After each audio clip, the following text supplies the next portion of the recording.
வணக்கம் மகளே. விழுப்புர திமுகவில் அசைக்க முடியாத சக்தியாக இருந்தவர்தான் முன்னாள் அமைச்சரான பொன்முடி.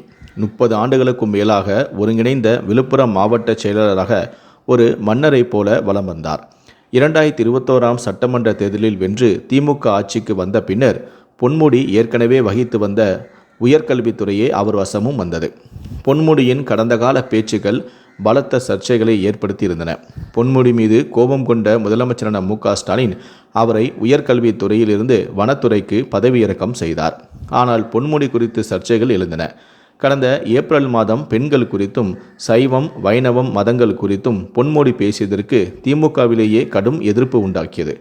பொன்முடியின் பேச்சால் கடும் அதிருப்தியடைந்த திமுக தலைமை அவரை உடனடியாக துணை பொதுச்செயலாளர் பதவியிலிருந்து நீக்கியது. அந்த இடத்தை காலியாக கூட வைக்காமல் திருச்சி சிவாவுக்கு துணை பொதுச் செயலாளர் பதவி வழங்கப்பட்டது. ஆனாலும் பொன்முடிக்கு கடும் எதிர்ப்புகள் எழவே அமைச்சர் பதவியையும் பறித்தது. ஒரே நேரத்தில் அரசு கட்சி பதவிகள் பறிபோனதால் பொன்முடி கடும் சோகத்திலும் ஆழ்ந்தார்.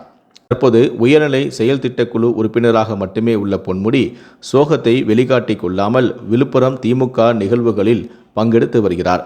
தனது திருக்கோவிலூர் தொகுதி சார்ந்த நிகழ்வுகளிலும் கலந்து கொள்கிறார். இதனிடையே அண்மையில் திமுகவில் தேர்தலை எதிர்கொள்ளும் வகையில் 7 மண்டல பொறுப்பாளர்கள் நியமனம் செய்யப்பட்டனர். அதில் ஏவாவேலுவுக்கு மற்ற வட மாவட்டங்களோடு விழுப்புரம் மாவட்டம் முழுவதும் ஒப்படைக்கப்பட்டது. ஆனால் சில நாட்களுக்கு பிறகு மண்டலங்கள் 8ஆக பிரிக்கப்பட்டு கடலூர் கிழக்கு, விழுப்புரத்தின் 3 மாவட்டங்கள், காஞ்சிபுரம் தெற்கு ஆகியவற்றிற்கும் எம்.ஆர்.கே. பன்னீர்செல்வம் பொறுப்பாளராக நியமனம் செய்யப்பட்டார்.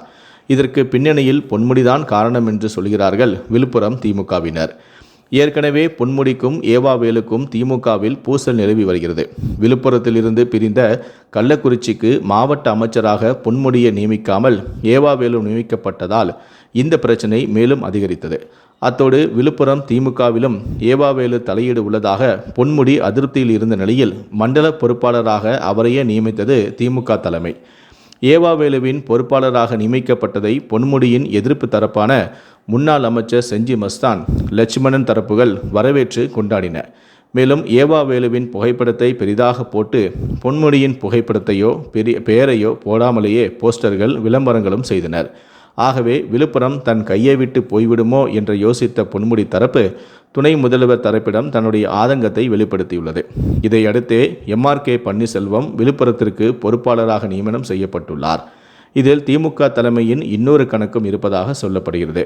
ஏனென்றால் மண்டல பொறுப்பாளர்களில் வட மாவட்டங்களில் அதிகமுள்ள வன்னியர்கள் தரப்பில் பிரதிநிதிகள் இல்லை என்ற குறையும் இருந்தது. இந்த சூழலில்தான் வன்னியர்கள் அதிகமுள்ள விழுப்புரத்திற்கு மண்டல பொறுப்பாளராக எம்.ஆர்.கே. பன்னீர்செல்வத்தை நியமனம் செய்ததன் மூலம் அதையும் நிவர்த்தி செய்துள்ளது திமுகவின் தலைமை என்கிறார்கள் விழுப்புர திமுகவினர்.